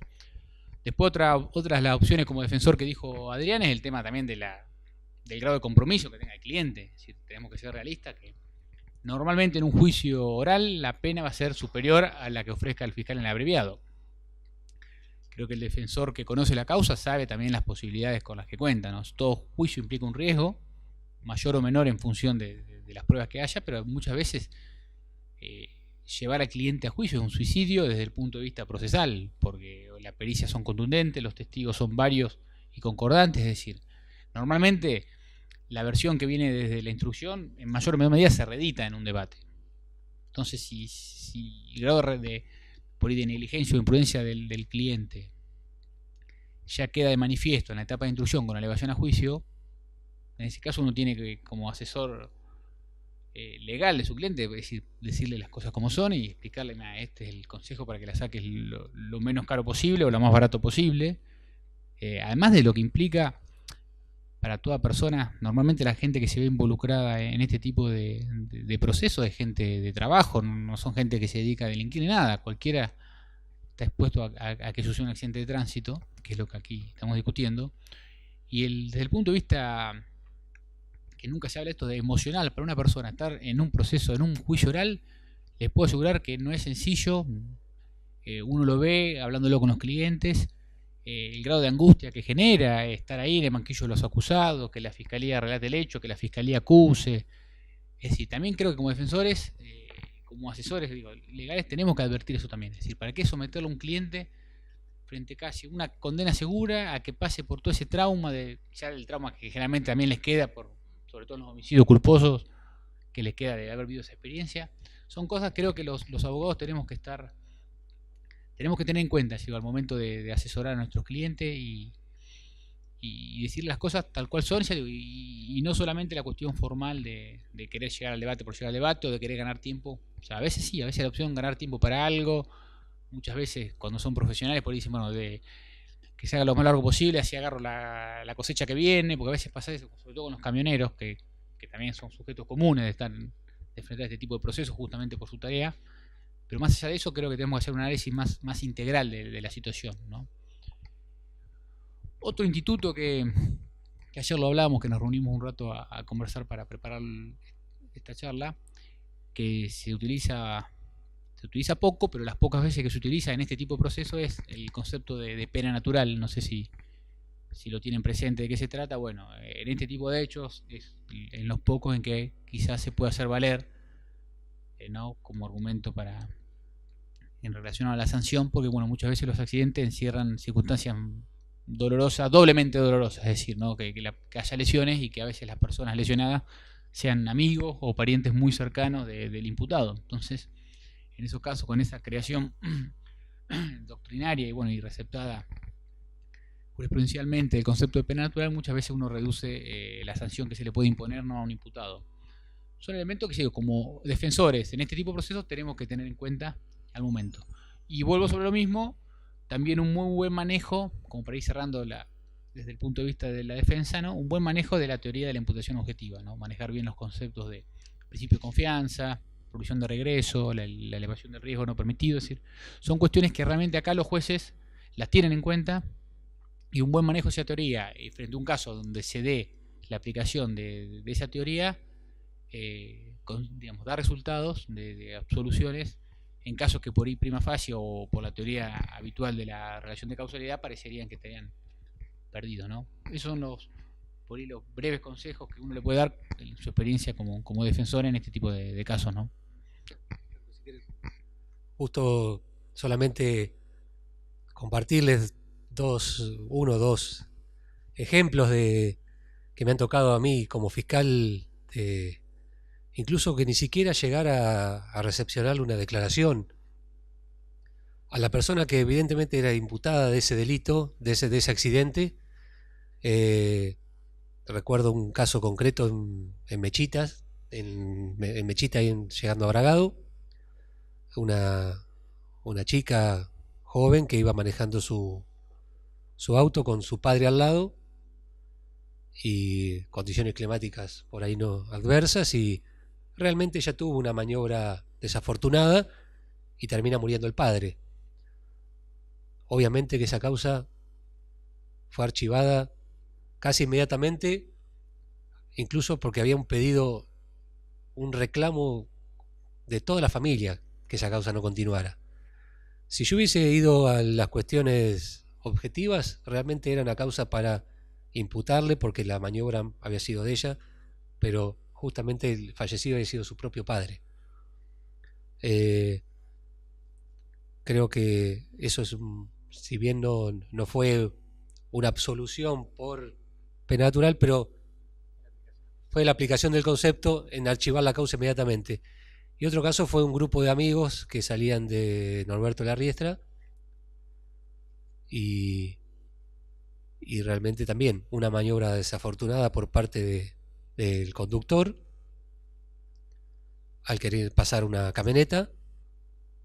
Se van a la banquina, vuelcan, y no solo fallecen los 3 amigos, él es el único que no fallece, pero queda cuadripléjico, un chico de 18 años. Obviamente que esa causa tampoco continuó y fue archivada. Es parte del concepto de pena natural que también se puede implementar en estos casos cuando no hay un reclamo por parte de otra persona como damnificado un reclamo directo, porque justamente el reclamo era de que la causa no continúe.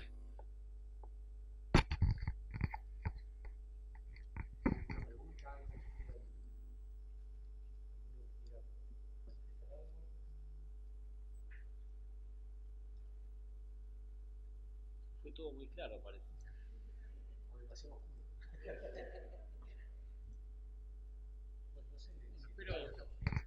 De mi parte, gracias por escuchar y disculpas por algunas desprolijidades de coordinación. Estaba previsto la presencia del doctor Petiti, que tuvo un inconveniente, no pudo llegar, y él es un poco el que iba a moderar, entonces estuvimos medio descoordinados, pero gracias.